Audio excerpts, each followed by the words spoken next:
among the fundamentals in Torah thinking that we try to study here in this forum,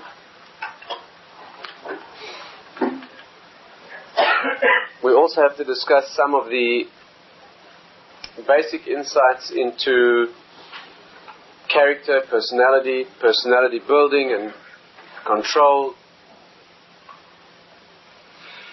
And there is a subject in this domain that we need to look at. That is the question of a specific problem in coping with ordeals, difficulties, crises maybe. It's a very big subject, and it's linked to our discussion on free will and our discussion on ordeals.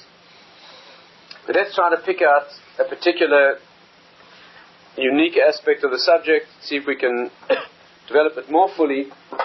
And that's the question of the process of personal failure. In other words, when you are going through an experience where you feel that you failed, or you're in the process of failing, or you feel you're not perhaps coping, there's some unique aspects to that experience. In other words, when you're faced with an ordeal and you cope, you manage, you grapple with it, we've discussed that. We've discussed previously the concept of free will and its application in situations of stress or ordeals. No?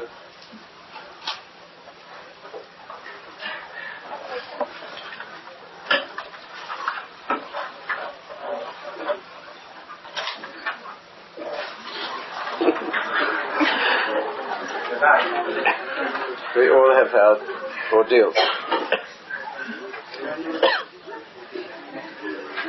But what happens when things are not going smoothly? There are some critical points in these experiences that need to be studied. Reb Chaim Shmulevitz, one of the great thinkers in this, in addition to all the other areas of Torah, puts forward the following general presentation. Let's see if we can try and work through it and develop it.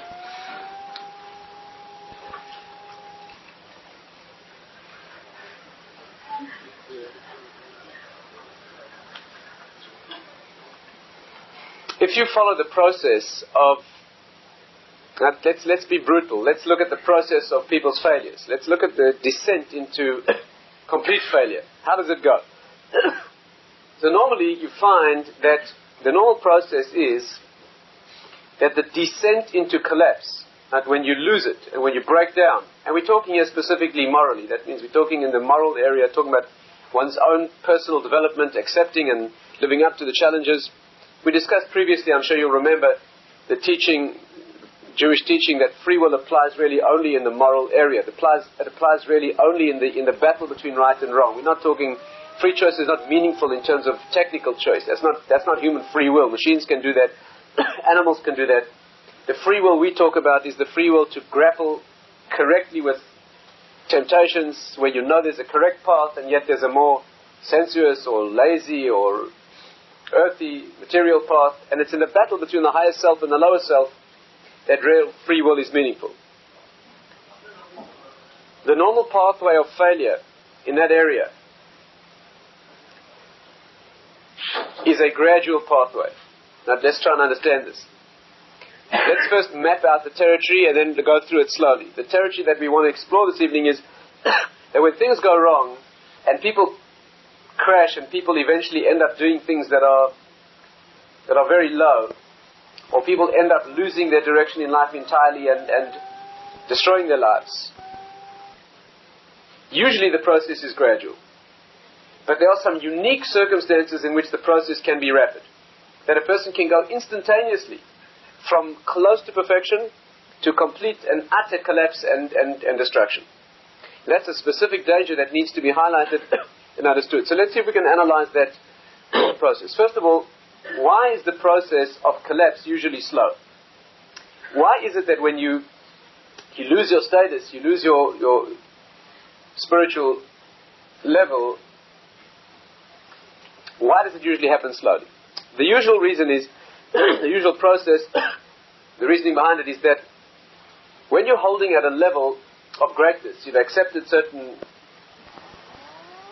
challenges, and you've been challenged, and you've met those challenges, and you live on a level of sensitivity. The reason you wouldn't do things that are low is because they're beneath you. You wouldn't sink to a level of crude and coarse behavior because it would offend you. Every aspect of your inner being would be offended by thinking even or stooping to those things. And therefore your own lower self does not attack you. Stay with me carefully. Your own, what we call Yetzirah, we mean your own lower energy, your own lower side, does not attack you with temptations to do things that are so crude that you don't need any battle to overcome those things. You've long since overcome those things. Your battle's not there. Your battle's pitched at the level of your sensitivity. And therefore, if it appealed to you to do something that was well below your level, let's say beneath your dignity, you never would collapse in that area.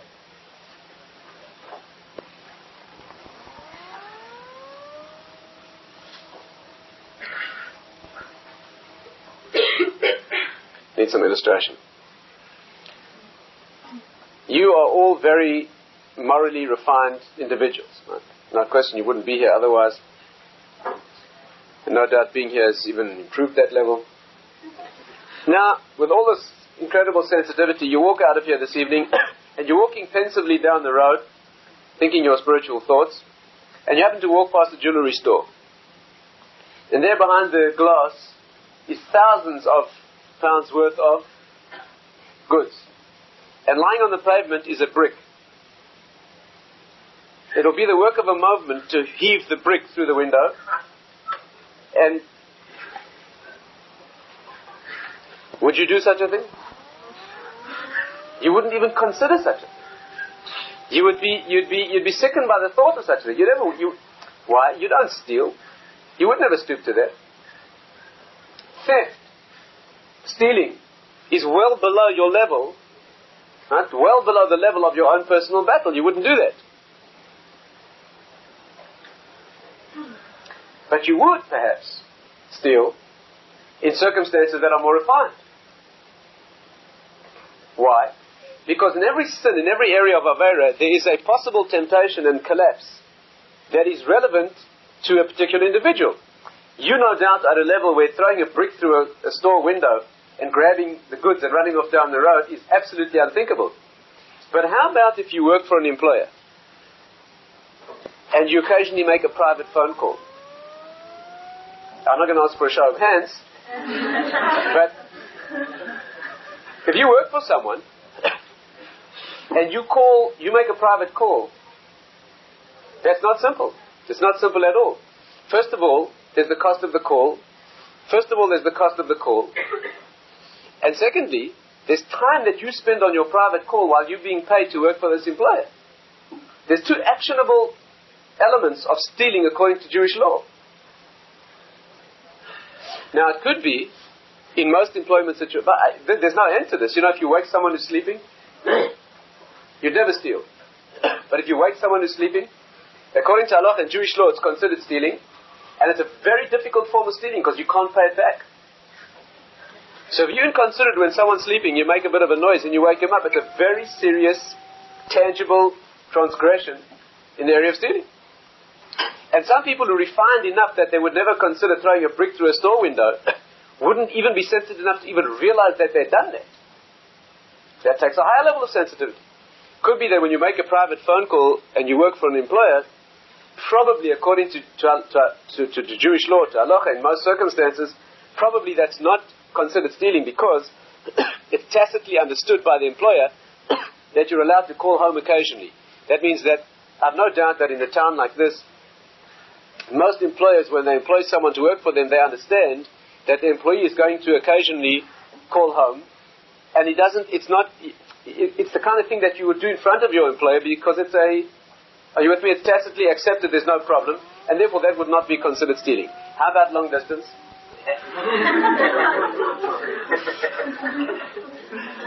You see, there's a borderline that is refined, and you're either on the level and you pick it up or you don't.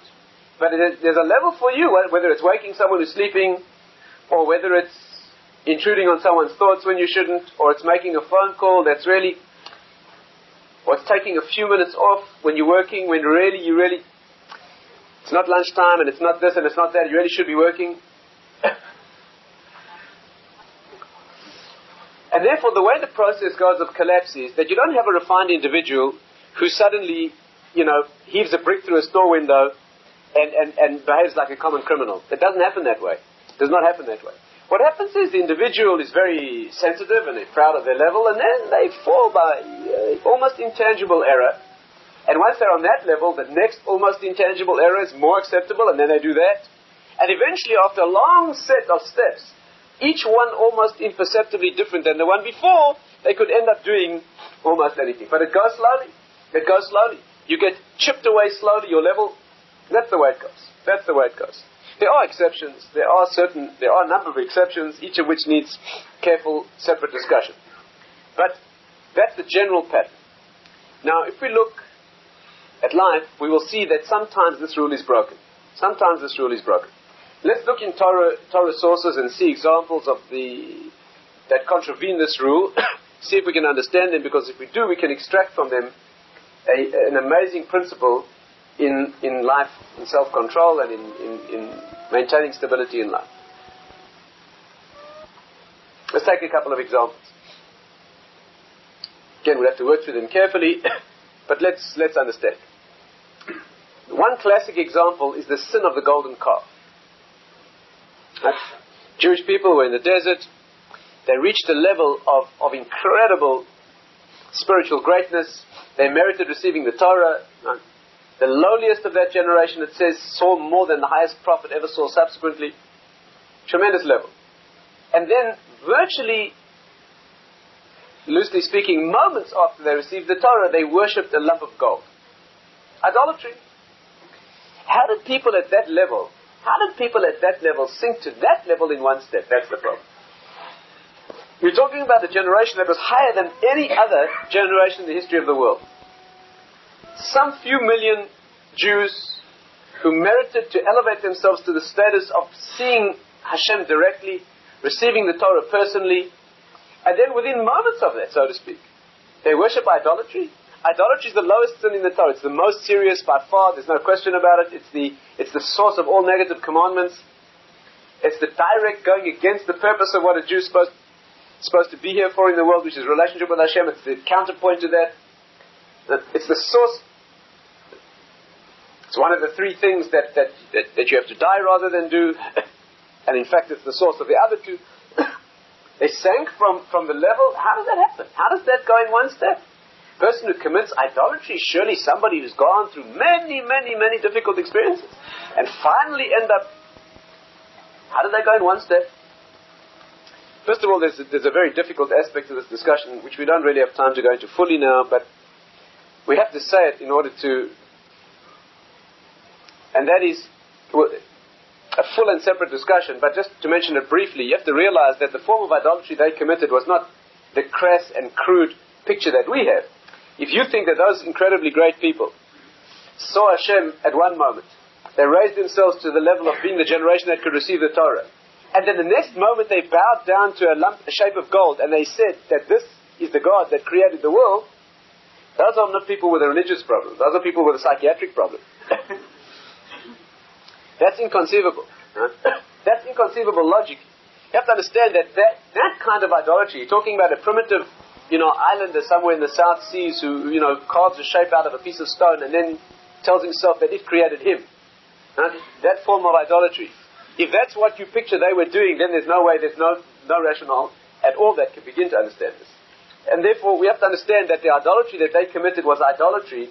It was sinking to the level of relating to an image, to a physical form, to an image, at their incredible level of spirituality. You have to know that the Midrashim say, again, this is an aside in our discussion, but just to give a bit of a taste for this, the Midrashim say that what happened was that they were left alone in the desert. You remember what happened is that Moshe Rabbeinu went up the mountain to receive the Torah, and he was gone 40 days and 40 nights, and he failed to come back when he was due to come back. It says, the words in the Torah are, Ki Boshesh Moshe. Boshesh means he hesitated in coming back, there was a delay. But the Midrash says, Ba'ashesh. It means he was supposed to come back at the 6th hour of the day, on that 40th day, and he did not come back. The reason is, of course, that he said 40 days, And he meant it in the sense of 40 full days, which meant he'd only be back the next day, which was the 40th full day. But they calculated the time from hour to hour. In other words, after 40 exact 24-hour periods had gone past, there was discrepancy of a day. And when the 40th day came, according to their calculation, and he did not come back, they thought that he died. After all, this man went for 40 days into the higher world, where the exactitude of judgment, the electricity, the voltage is indescribable. They thought that he'd not survived. In fact, the Medrash says, the sages say, that at that moment they were shown an image of his levaya, his being buried. They saw a picture of his life having ended and being carried to be buried. And at that moment they panicked. They thought they were alone in the desert, that there was no focus. The only thing that those people lived for, obviously, it should be obvious to anybody with any sensitivity, the only thing they lived for was their connection with Hashem. The verse says that they followed Hashem out into the desert like people. They went out into a place with absolutely no sustenance, just an absolute barren desert, only for their relationship with Hashem. That's all that meant anything to them. And the focus, the way that they made that connection was through Moses, through Moshe Rabbeinu.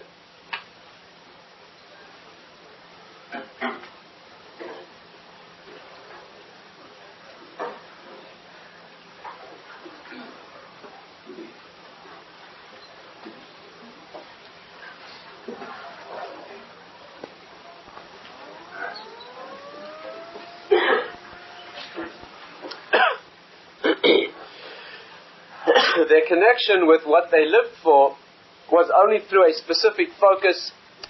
All their relationship was channeled through him, and when he failed to come back, and they thought that he had died, they thought that their lives had come to an end, that the future of the world had come to an end, that the Torah would now not be given, that everything they lived for. Now there was a desperate moment and therefore they decided to do something about it. What did they decide to do? They decided to build an image of gold that would be a focus again for their relationship with Hashem. This also needs explanation. Let's try and put this in a nutshell. There's an idea that's voiced in the deeper sources, the Kabbalistic sources, and again, it has certain intimate elements that are impossible to go into here. But the Kabbalistic sources say that wherever a relationship is powerful, it's always channeled through a point of intensity. Perhaps the best example for this is, you'll notice that the Jewish people's relationship with Hashem is always channeled through a particular focus. We call it the Mishkan or the Beis HaMikdash, the temple. The way the Medrash puts it is an incredible thing, that it describes our relationship with Hashem. You have to hear these words sensitively, but it says like this. The Jewish people are always likened in the Torah literature to a young bride, and Hashem is always likened to the groom, that it's a marriage between him and us. And in this marriage between the Jewish people and Hashem, the way it's phrased in the Medrash is like this. Listen carefully. When our love was strong, we lay together on the blade of a knife. And when our love grew weaker, a bed of 60 cubits was too small. And now that our love has grown even weaker, Hashemayim Kisi, Ve'aretz Hadam Rak, the heavens are my throne and the earth is my footstool. What the Medrash means is that when our love was strong, meaning when we walked out into a desert for love of Hashem and nothing else, so then we lay together on the blade of a knife, means that we met in the Mishkan. The Mishkan was that sanctuary in the desert that was tiny. It was a tiny tent of skins, but that was enough. When our love grew weak, then we needed a much bigger space in which to meet. The first temple that was built after going into the land of Israel, where there's already a natural existence, it's not such a close and intense relationship with Hashem, then we need a much bigger place of meeting. And the second temple was twice the size of the first. And it didn't even have the Shekhinah within it, and now, of course, he's in wherever he is, and we down here, and we haven't seen each other for a long time. The analogy, if you like, this closeness between husband and wife, if you like,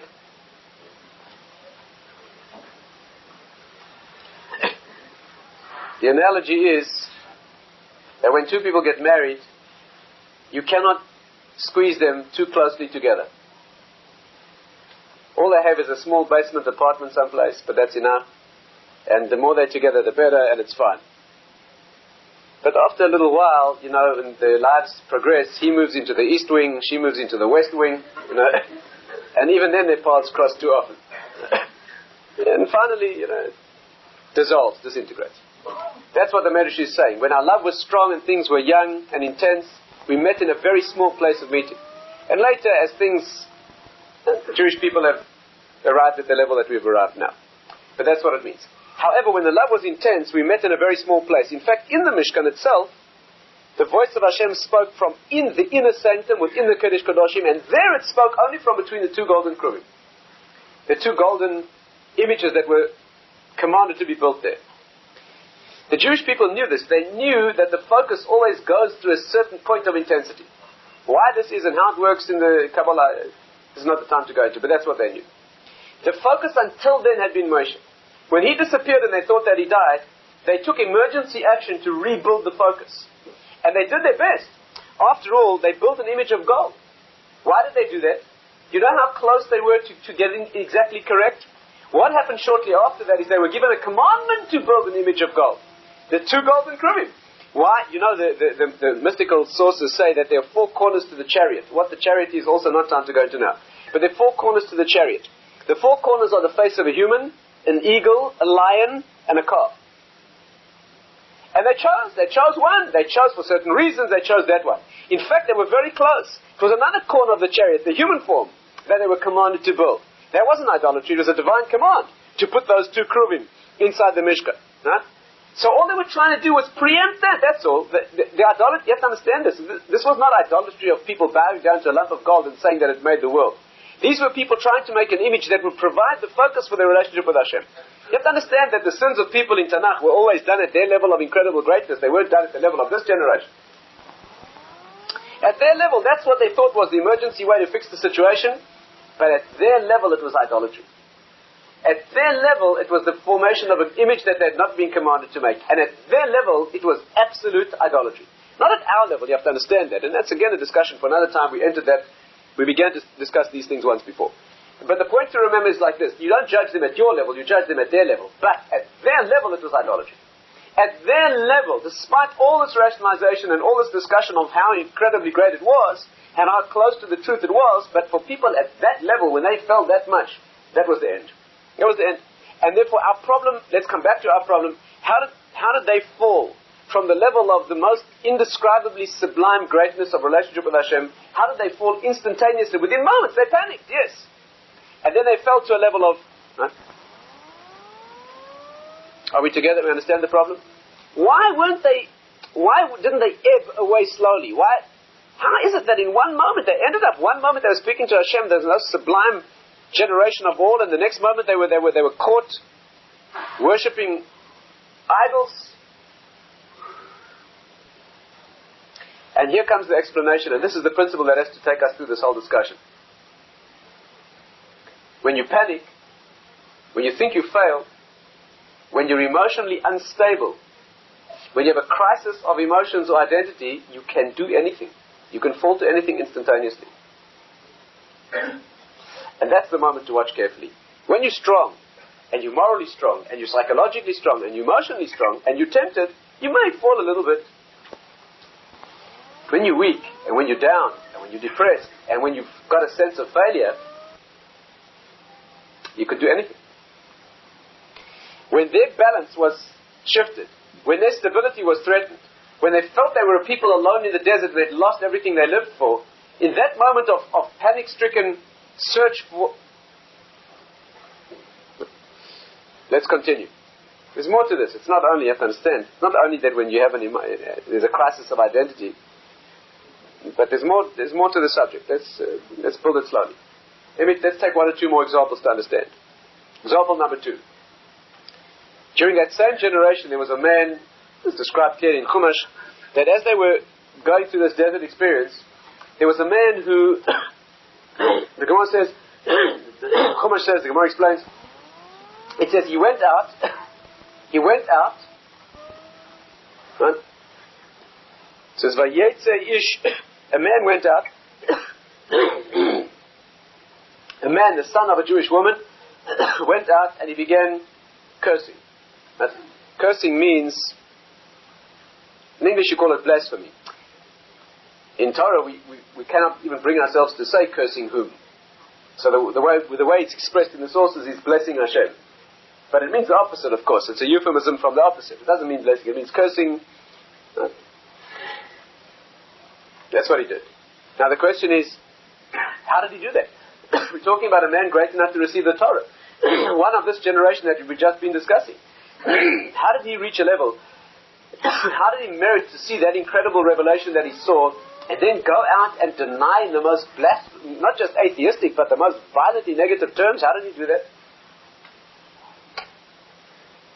And it happened instantly. Again, it was not somebody who made a small mistake in another one and years later was found to be a problematic individual. This was a person who crashed instantaneously from the highest level to the lowest level. How did that happen? Well, the story's like this. When you look into the story, the Chazal say, what does it mean he went out? He went out and cursed. So there's two explanations. One is he went out of his world. He lost the world. He lost this world and the next world. He lost the world to come. But at another level it says he went out of the Beis Din of Moshe. He went out of the court of Moshe Rabbeinu. It was a court case. There was a Din Torah. He was heard. He lost his case. He went out, and having lost his case, he crashed instantly and lost everything. He lost this world and the next for eternity. What was the court case? It says he was the son of a Jewish woman. Right? What do you mean the son of a Jewish woman? Weren't they all? All the Jews of that generation, born of Jewish women, those, yes? What? He was unusual in that his father was an Egyptian. The reason that we emphasize the fact that his mother was Jewish is to point out in a very clear way that his father was not. Why? Why? Because there the Gemara says that in all 210 years of slavery in Egypt, there was not one single incident of immorality. You have to understand these people. That's as an aside. To understand who we are and who they were. These were enslaved people who had not yet been given the Torah. All they had was a tradition that they would be given the Torah one day and they'd be saved. All they knew is that they were a people descended from Abraham, Yitzchak, and Yaakov. They would become the Jewish people. They had no explicit commandments yet. They never had a prophetic revelation yet. They were slaves in a country that is described as the most immoral, in the most violent and extreme terms. It was a country, I can't even repeat the words. The Chazal call Egypt Ervas Haaretz. That means, I'll put it euphemistically for you in English, it means the nakedness of the land. But it means much more than that. Much more blatant expression of what Egypt is in terms of which parts of the body it represents in the world. That's who Egypt was. They were, the Gemara describes their interaction with, it's indescribable the level that they had sunk to in terms of immorality. It was instant. Just to give you one example, it says that when the firstborn died, how immoral were the Egyptians? The Gemara describes them, the Psukim, the verses describe them in the same terms as horses and donkeys. It says that when all the firstborn died, in every home someone died, and in every home it wasn't the firstborn. It was the plague of the firstborn died, and you know why? Because they were so immoral that everybody thought was a firstborn, in fact wasn't a firstborn, because this woman had a relationship with somebody else and he had, right? So that there was a whole plague of firstborn dying that only then revealed who really were the firstborn.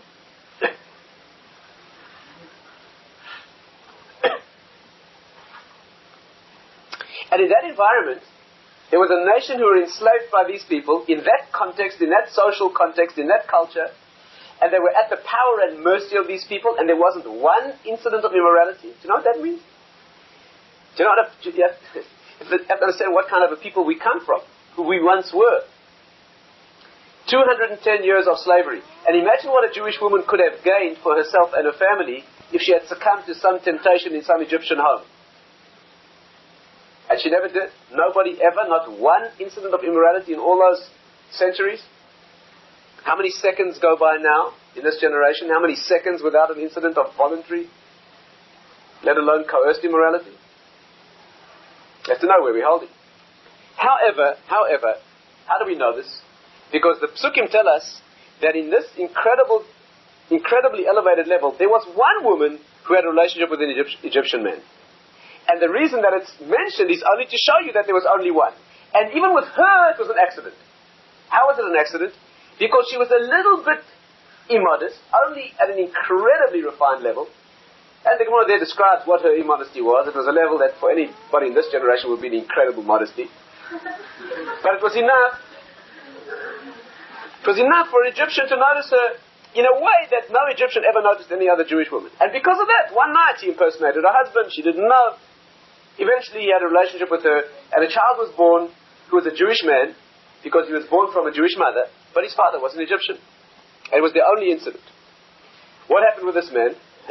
Well, what happened was this. When the Jews were in the desert, he went to pitch his tent, like every Jew did. And he went to pitch his tent in the Machaneh Dan. He went to the camp of Dan. All the 12 tribes were drawn in formation. They marched through the desert in formation, right? In 4 groups of 3, and in each camp there were 3, and within each one, each family had a place. The reasons for that we're not going to go into now. He came to pitch his tent in the camp of Dan. And as he began to pitch his tent, the men around him said to him, "Why are you pitching your tent here? You don't belong to this tribe." And in fact, he began to realize, the tribe goes by your father. Your Jewish identity goes by your mother. Whether you're Jewish or not is conveyed right by the essence of what a Jewish woman is. But which tribe you belong to, whether you're from Yehuda or Levi or Shimon, that goes by your father. His father didn't belong to any tribe. So there was a court, there was a case. The case was heard by Moshe Rabbeinu, and Moshe ruled that he didn't belong there. Correct? Of course, he wasn't from that tribe. He walked out of that court case and lost this world and the world to come by descending into an angry revolution against the one whom he personally had seen right at the Sinai experience. Why? Because in one instant he became a man without an identity. He became a man going through an emotional crisis, a person going through what we call today an identity crisis, a real identity crisis. Who am I? And in a moment like that you could lose everything. It doesn't go slowly. You have to understand carefully. This was one of the people, and you have to emphasize this. He was one of the generation that left Egypt. You know who left Egypt? Of those people, listen carefully, without laboring the point. Of those thousands and thousands, millions of Jews, who lived enslaved in a nation and a culture of immorality. And none of those people ever committed any act of immorality. They were on a supernal level of spiritual greatness and self-motivated. They didn't have a Torah yet. How many of them were good enough to leave Egypt? So Rashi says, the Pasuk in Chumash said, when they left Egypt, only 1 in 5 Jews left. The others died in the plague of darkness. Why? Because they weren't on the level. They weren't on the level. They didn't have what it took. And only 1 in 5 Jews managed to hold by the level that was required to leave Egypt and become the people who received the Torah. 4/5 died. In fact, the sources say they died during the plague of darkness, so the Egyptians shouldn't know. They were able to bury them secretly. That's only one opinion, incidentally. There's another opinion in the sages that 1 in 50 survived. And there's another opinion that 1 in 500, it says, Chamushim alu b'nei Yisrael. They went up. Chamushim means armed. But anyone who knows Hebrew knows that Chamushim means armed, but it literally means fifths. A fifth. But it could mean a 50th or a 500. But even at the most lenient opinion, let's forget the 500 and the 50. 1 in 5 Jews survived, and he was one. So he was of the top echelon, he was the top level of the Jewish people. He merited it, but even a person at that level, when he went through a crisis of exactly who am I, he lost everything instantly. Let's go through the third example, and this teaches another depth in the principle. Again, here it's very difficult to talk in detail, but I'll say what can be said. One more incident from Jewish history, and then we'll see if we can pull together this most important and dangerous area. There were 2 girls, 2 sisters. Their names were Ruth and Orpah. Ruth, and his sister Orpah. What happened to them? They married 2 Jewish men. They were potential converts to Judaism. They were converts to Judaism. They were women of supernal greatness. They came from the lowliest of nations at that time, Moab. The Moabites in that generation were the immorality of the earth. Moab means from my father. Moab means from my father. The nation was conceived by the incestuous relationship of Lot and his daughter. Huh?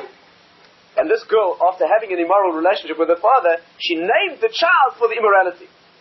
She named him Moab from my father. But the Gemara says that it was actually, it was a sin for the right reason, because she thought the whole world had come to an end.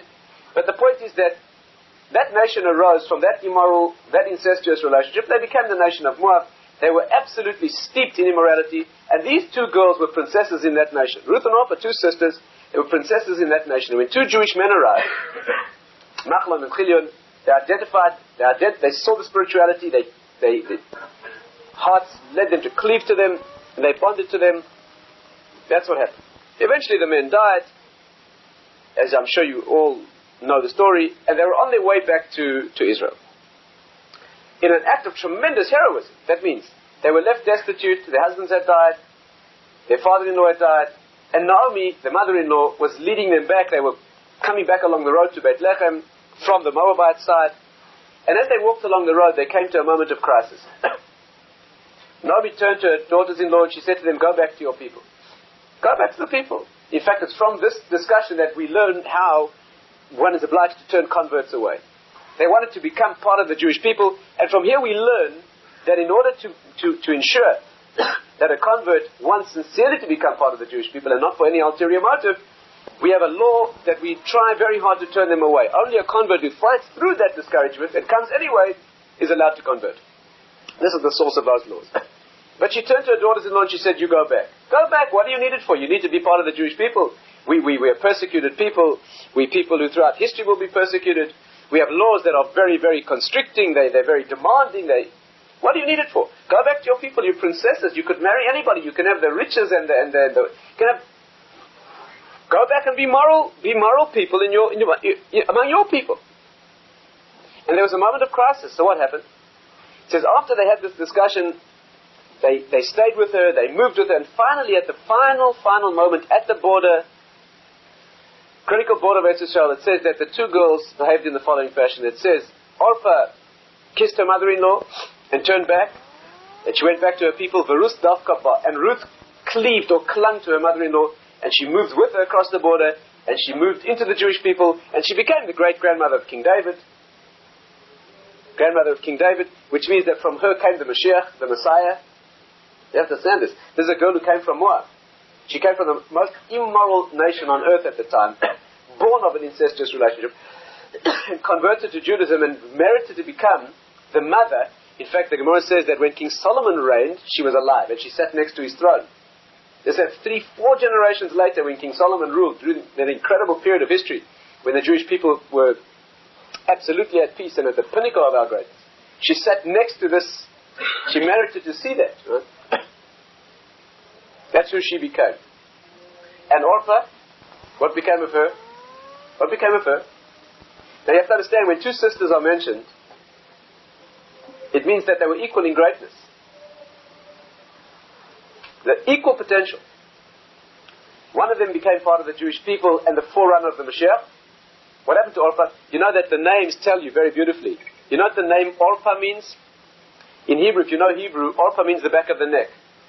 She turned her back on her mother-in-law and the Jewish people, and she went back to her people. Ruth, the name Ruth in Hebrew, Resh Vav Taf in Hebrew, among other things, it means, if you add it up, it adds up to 606. 606. Why? Because she had already the 7 mitzvahs of the non-Jews. She took on the other 606 mitzvahs, which is what she was, and that's what her name indicates, right? You don't get credit for having the 7 mitzvahs that you have already. You get the credit, your name, your essence is the part she took on. She took on the 606 mitzvahs that made up the 613, that's who she was. There's other meanings in the name as well, but that's one of them. Ruth, if you think about it, you realize it's 3 of the 4 letters of the word Torah. 3 of the 4 letters of the word Torah. The hay she had already.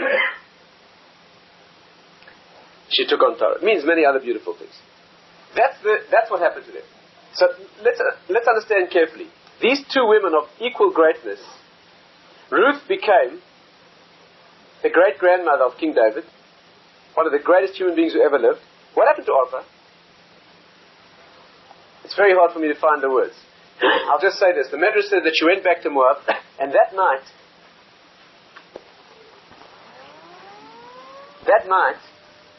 she fell to almost indescribable level. It says she got involved with 100 men and 1 dog.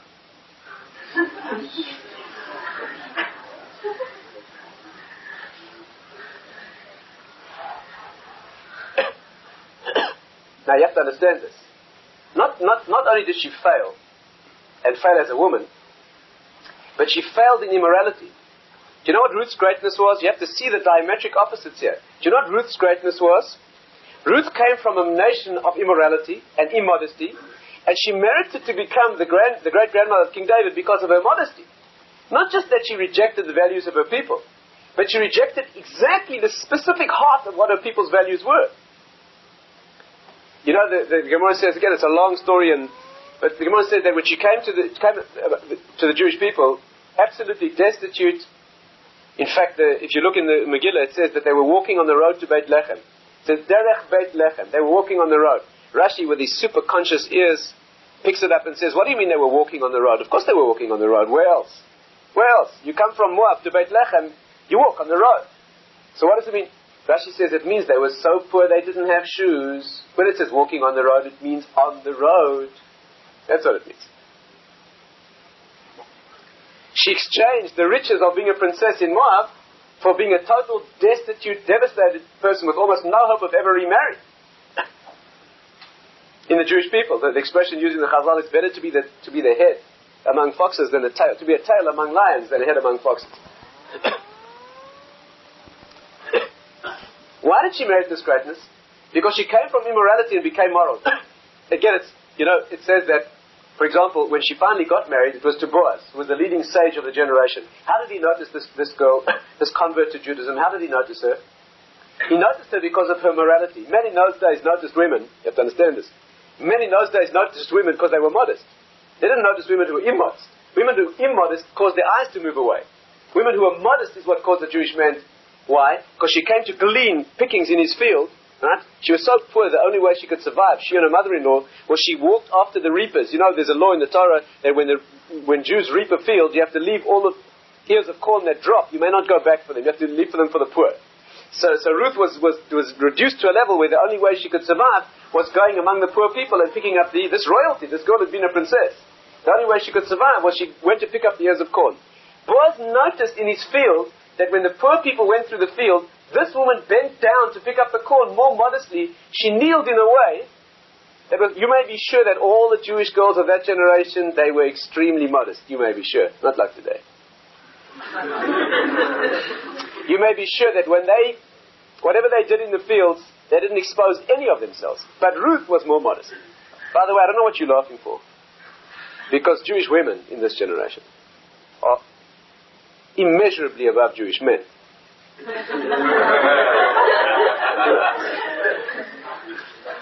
Women in general in this generation are doing much better than the men. And it's written in all our sources that the redemption will come from women. I noticed all the giggling here was from the men.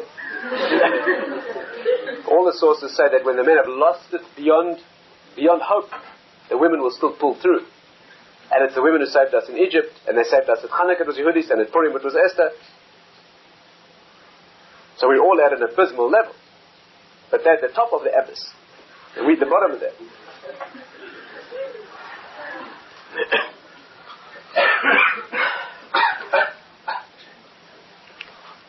He noticed the girl behaving more modestly, so he said, who is she?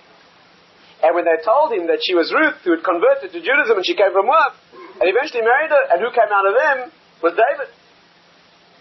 There's a beautiful example. Naomi said to her, you should read the Megillah, you should pay close attention to the words. When Naomi heard that he was interested in her, and that in fact he may be the Redeemer and the one to marry her, Naomi said to her, go down to him tonight. He knows that he's the one who's supposed to marry you. He's a relative of the family. You go hint to him that he's the one to marry you. She told her exactly how to do it, but read the words carefully. Naomi said to the following thing, my daughter, dress beautifully, put on your Shabbos clothes. Put on your Shabbos clothes. You're going to meet your chassan. This is the man, if he marries you as he should according to Torah law, but he was the leading sage of the generation. He put on Shabbos clothes. Put on your special clothes and go down to the threshing floor where he's sleeping with his crop. And you lay down at his feet and you hint to him that he's the man to marry you. If you read the verse very carefully, it says that when Ruth obeyed her mother-in-law and she went down to the threshing floor where he was sleeping, read the words exquisitely carefully and you'll see that the order's reversed. When Naomi gives her the command, she says to her, dress in your special clothing and go down to where he is. When the verse repeats what Ruth did, it says she went down and then she dressed.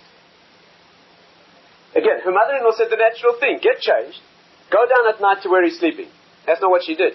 She walked at night in her normal clothing. She didn't want to be seen out at night dressed specially. She took her clothes with her. She found a private place there, and that's when she changed. And the Megillah emphasizes it by reversing the order. So you have a woman who came from a nation of complete immorality, and she rose to a level of such morality and such modesty. What happened to Orpah? She sank to complete immorality.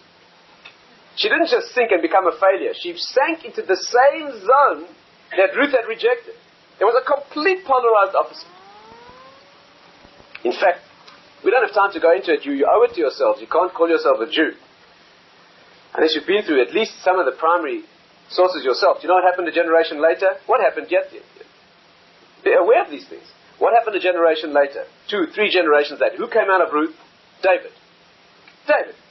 Who came out of Orpah 3 generations later? Goliath. Yes, and they met each other on the battlefield. Of course, they were giants of the spirit, and the results were giants. David was a giant of the neshama. That's why he was a lad. He couldn't even carry Saul's armor. When the Jewish people were facing this tank of a man, Goliath was an invincible giant. The Jewish army of that generation, including Saul, who was greater than any King Saul, merited to be king of the Jewish people. They couldn't face him.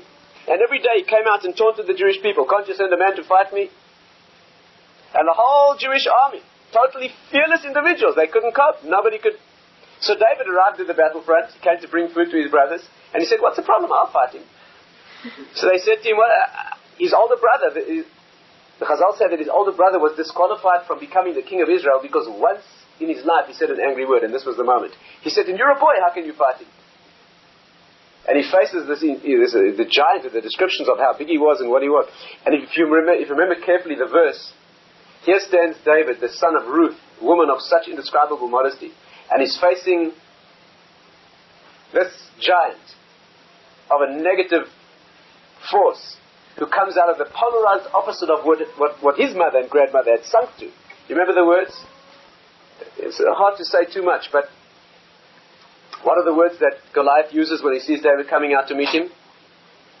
Am I a dog that you send a boy against me with a stone and a slingshot? You know what those words are referring to?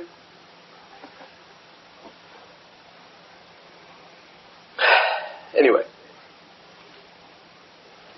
Now, the question we have to ask is this. How did Orpah do that? How did she sink to that? She had the potential to be a Ruth. We know she had the potential because we see her grandson was an enemy, yet again, adversaries in Torah are always on the same level. Right? There's no standoff in Torah between somebody of greatness and somebody who's a nobody. This man was incredibly powerful. Why? Because he was the outcome of that woman who had that incredible power. So she had this power that was equal to Ruth. So how did she sink to that? If she was capable of that, how did she sink to that? You know what the reason was? Because when she turned her back on Naomi and she walked back to her people, on the journey back that fateful afternoon, she said to herself, what have I done? And she suddenly realized that her moment of greatness had been missed. That Hashem had given her in life an opportunity to become what Ruth would become, and she'd lost it. And there's certain moments in life that can never come again. There's certain moments of opportunity, against another discussion. Certain moments of opportunity that could not come again. What should she have done? She should have sought the moment again. She should have turned and run after Naomi when she walked back to her people and she suddenly realized that I failed. This is my opportunity to go for greatness, and instead I'm choosing the immorality of these people and to be wealthy and to be comfortable. And my sister's shown that it's possible to opt for spirituality. She should have turned and run like the wind after Naomi. But you know what happened to her? She had a sense of failure. She had just a momentary sense of the fact that I failed. And one of the dangers of an experience of failure is that it makes you fail more. Again, you have to understand this. The person's walking along a cliff edge, and it's very dangerous, and the ground is treacherous, and your foot stumbles, and there's an enormous abyss opened up next to you, and one false move, that's it. So when your foot stumbles and slips, there are two possible responses. The one response is to fight like a tiger and get back up and continue walking. And the other is to say, well, I've fallen anyway, and to regard it as an irreversible fall, and to allow the minor fall to be the justification for the major fall. That's a mistake that you can make. She had a minor fall. The fall was, she didn't choose the same as Ruth. She was on her way back. She'd lost it. She did not display the courage. She did not display what it took. But she could have turned around. But what happened was the emotion of having lost, the emotion of having failed, that when a cat falls, no matter what its position, it turns itself over and it puts its feet down. That's the way you have to fall. If you're going to take a small failure, that's what often happens. People sometimes look at life around you. You'll see that sometimes people go through circumstances that are not that bad. They're not that bad. There's still plenty to live for. Enormous amount to live for. People don't see it that way. Why? Because they tend to focus on where the failure has taken place. And all the rest that is still going on. Torah also say that as long as you're alive, the balance is incredibly on the side of positivity. You know what life means? Let alone the fact that you, whatever you have going for you. But you focus on the fact that you failed in this area, you failed in that area, this thing didn't work out, that thing didn't work out, this particular option that you wanted didn't work out.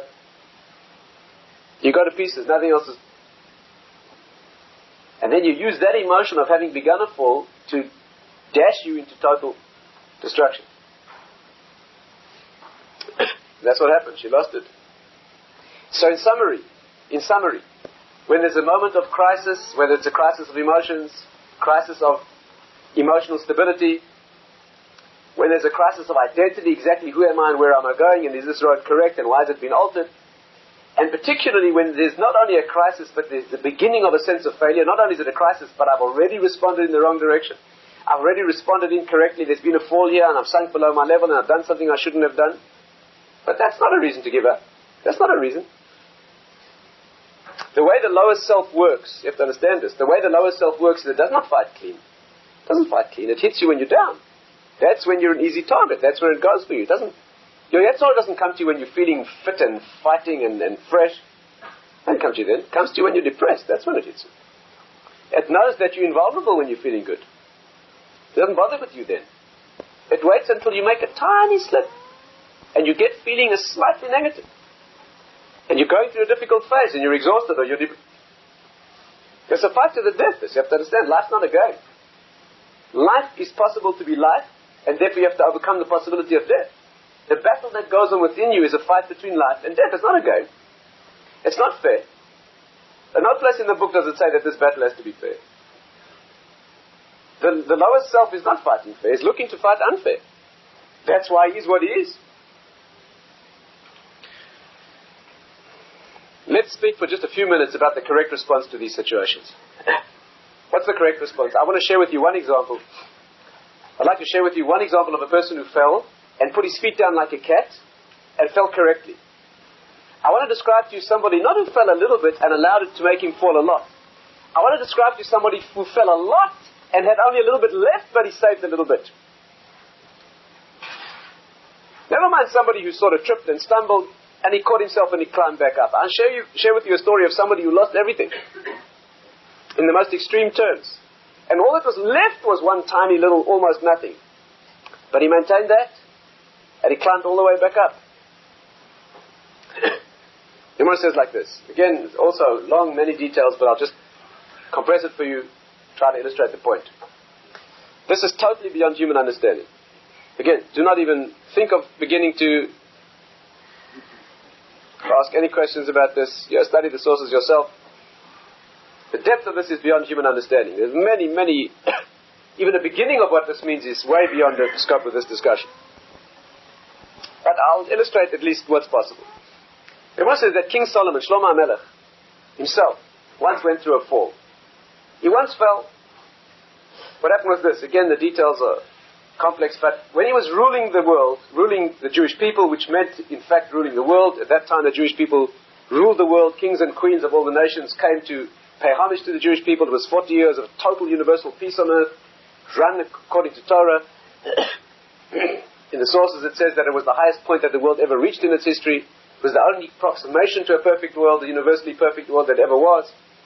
Shlomo Melech, King Solomon, whose name means completeness and peace. Shlomo in Hebrew means, the word Solomon, the word Shlomo, you have to understand who he was. He was the perfection of David. What came out of David, who's the precursor to the Mashiach, was King Solomon, who was the embodiment of what the Mashiach should be. The word shalom in Hebrew means absolute peace. It means total perfection, shalom. If you rearrange the letters of Shlomo, it spells Hamashal. Moshel means the complete ruler. Hamashal means the one who is the analogy of perfection. That's why he wrote Mishlei. Anyway. But he once fell. Now the Gemara says like this. Follow me through carefully. During the time of his reign, he had an opportunity to conquer the forces of darkness. This is all very, very deep, from the deepest levels of the... But he had an opportunity to conquer the forces of darkness. And there's a deep Kabbalistic idea that people of greatness who had the opportunity to do that, they decided to do battle with those forces. And he decided to conquer them. Now, there's a certain avenue of access into the world of darkness that's known as the Shadim. What the Shadim are is a very difficult thing to talk about. You can look it up yourself. The Ramachal talks about it a bit. Shadim are creatures who are halfway between the human and the spiritual, but on the dark side. Gemara says that they have certain human functions. Other human functions they don't have. They're not specifically visible, but you can see traces of their existence, which I strongly recommend you don't try to do. They are incredibly negative and evil. They're immensely powerful in their... Today we're below the level of the Shadim. There's not much to worry about now. Today we don't need much external attack. But there are such creatures. These beings, the word Shad, what does Shad mean in Hebrew? Shad in Hebrew means... It means that which is derived from imagination. That's what it means. The Shad HaShemen was the man which tasted like whatever you imagined. It's related to the suckling of a baby, the same word. Because the Kabbalistic, the Gemara says that a child suckles from its mother, tastes whatever the milk tastes. It has many tastes. The Shadim are creatures of the imagination. It's impossible now to go into how they were generated in the world. The particular sin of Adam that led to their creation is not the place to go into, unfortunately. But they're born from a tremendous power of immorality, and they are born from a certain type of immorality and fantasy. That's how they're born, that's how they arrive in the world. Creatures of the imagination does not mean they're imaginary. They're produced by the imagination. I was once present when one of the great men of Yerushalayim was trying to explain this, and one of the students around the table was saying, having a lot of trouble grasping it. So he said, what do you mean they of imagination but they're not imaginary? I mean, can you photograph them? So he said to him, look in the mirror. So they're visible. They're visible. And they look like you. Now the king of the Shadim, the Gemara says, was a creature called Ashmedai. Again, not important the details for now. But he's the king of this world. Again, all this has a level, this is childlike words. You have to understand what's going on here. King Solomon had a chance to capture him. Capturing him meant keeping all these forces under control. So he sent certain agents to put a chain around his neck. You want to say a chain with Hashem's name on. They managed it. They brought him back in chains. Fantastic stories that the Gemara says that occurred on the journey. Again, you have to look it up yourself. Finally, he was brought into the palace, and King Solomon, Shlomo Melech, maintained him under his control. And during that time, the world was perfect. The world was perfect. Of course, he was the king of goodness, and therefore he captured and controlled the king of... One day, Shlomo Melech called him in. And he said to him, tell me how you operate. Now, King Shlomo Melech was the king of wisdom. So he said to him, tell me how you and your beings operate. So Ashmedai said, sure, take this off and I'll show you. So Shlomo took off the chain, and instantaneously he swallowed him. According to one opinion, he swallowed him. According to another, he threw him 400 passes. 400 passes means, those are the dimensions of Eretz Yisrael. Threw him outside the land of Israel. What it means in deeper terms, he threw him out of the world of Kedusha, of sanctity. And he sat on the throne and began ruling. Now, of course, he looked exactly like Shlomo. He looked exactly like him. Except for his feet, which is another story. But nobody ever saw his feet. It's another story. That's for after midnight. The point is that he sat on the throne. He sat on the throne, and he ruled the world. Now, it means that the world now passed into the domain of the absolute opposite of where it was before. And nobody could tell the difference. Because these are creatures who are the creatures of your own image. What happened to Shlomo? King Solomon himself wandered the roads as a poor beggar who people thought was insane. They thought he was a look-alike, insane, individual. Imagine wandering the roads of Israel, telling people that I'm really King Solomon. The man on the throne is really the force of darkness. Can you imagine what people's response was? The children must have run after him in the street, mocking and laughing. Can you imagine? Talk about a fall. Talk about an identity crisis. This has to be the source of all forms of identity crisis. Someone sitting on the throne who looks like you. It's due to your failure. You lost it. You made a mistake. He's now running the world. Everyone thinks he's you. He's controlling the world with total, absolute evil intent. Of course, this story is about your own inner world. You have to understand this. It's not a story about the Jewish people. It's a story about your own inner world. Who's running you? Is it you or him? Or her? Understand what's going on here? It's not a story. This is your head. But I leave you to think that through yourself. And that was the situation. Eventually the Gemara says it was rectified, at least according to one opinion. I'm not going to, just very briefly, it's not our direct discussion. How was it rectified? Because the Sanhedrin, the great court of the sages of the Jewish people, began to feel that there was something amiss with this king. They began to sense that all was not well with the king. And when they wanted to know and be sure, when you really want to know deeply about a man, whom do you ask? So they called his wives in. Shlomo had 1,000 wives. They called the wives in. They called in his wives to find out if he was who he was supposed to be. And the women said that he was doing things that they knew that were indescribable. Again, this is not the place to go into it. What they described that he was doing, that they knew, personally, indicated that he was drawing his energy from the side of darkness and not from the side of...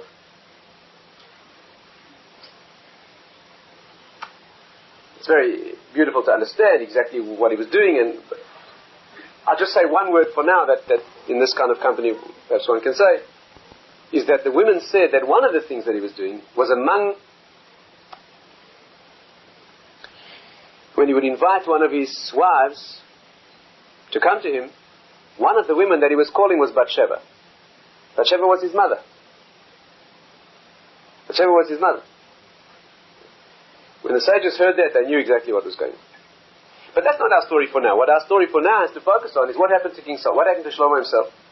So here was a man. Now we're not talking about a slight fall. We're not talking about a slight stumbling on the edge of a brink. We're talking about somebody who lost it entirely, and he fell, and he reached the abyss, and there was no hope of recovery because nobody would believe him. So the Gemara says a almost incredible thing. And if this doesn't give you personally the hope and the mechanism and the Jewish tenacity to be able to fight out of anything, then nothing will. The Gemara says the almost incredible statement that when he fell into this pit of despair and hopelessness, he only had, according to two opinions, he only had one thing left. He was cast out as he was, as you say in English, with a shirt on his back. The only thing he had was makloi or gundoi. Makloi means his staff. He held a staff in his hand, or the cloak that he was wearing at the time. Whichever it was. Let's say it was the staff that he had. Then one says like this. Again, it almost begs. He was thrown into the abyss of darkness, and he had nothing with him. The only thing that he had was his staff. So it says, malach al makloi. You know what that means? He remained a king over his staff. How did he climb back to his greatness? Because when he fell, he looked around him and he said, what do I have left? What do I have left? What did he have left? Nothing. No family, no royalty, not even any human being who would even relate to him as psychiatrically normal. Talk about identity, no identity, nothing. So he looked at himself and he said, well, I still have this. I still have this. That's like an individual who's lost absolutely everything and he's left with one matchstick. So he looks around and he says, no, it's not all lost. Here, I have this. But that's what he did. And it says he retained his royal dignity and rule over the pathetic almost nothing that But that did it. That kept his feet in the right place and his head in the right place and he landed on his feet and he walked all the way back up. What the Chazal are telling you here is that if you go through a fall and you think you've lost a lot, you even think you've lost everything. Have you lost more than that? We're talking about not just losing everything that you ruled and owned, we're talking about losing yourself.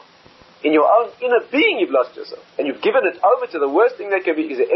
Could you imagine a description of a fall and a disaster and a devastation greater than that? It's impossible to think of anything greater than that. You're not just letting yourself down, letting down the Jewish people, the world, Hashem, all through a mistake. And to climb out of that by saying all is not lost. I have almost nothing left, but I still have that. And you retain your dignity and your sense of self and your sense of morality and your sense of clarity. And you climb back up out of that. That's Jewish greatness. And that's what's required. When you go through that thing where things are unstable, where you're not sure exactly what the territory looks like, you're not sure exactly what you look like, and you've lost something. In most cases, if you examine it carefully, you'll see that you haven't lost much at all. It may look disastrous now, but focus on the broader picture. Step back. What would you tell somebody else going through your situation? Very often, if you look at it like that, you'll see, it's not so bad. Not so bad. It isn't exactly this thing, but there's plenty of others. And even if you've lost a lot, and even if you say, well, that's him and that's her, but me, I've lost almost everything. Well, let's think about it carefully. You still alive? Still alive? That's a great deal. Got 2 legs, 2 hands, 2 kidneys. It's a lot to start with.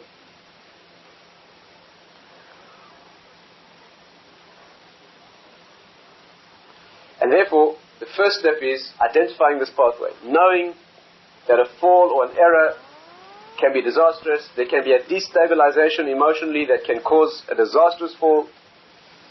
The sense of failure itself, having begun to fall, can precipitate a total fall. You have to know that. And it's to know that there's a Jewish response to it. Jewish response. There's no response of feeling the failure. There's a response of objectifying the failure, knowing exactly what it is, looking at what's been lost, what remains, retaining a royal dignity that a Jew should have over whatever remains, no matter how little, and using that to climb back up step by step. The fall might have been precipitated in one step, and you climb back slowly step by step. Makes no difference as long as it's one step after another, and you can climb back just like you can fall from the heights into an abyss. It's possible and required for you to learn how to walk from an abyss back up to the heights.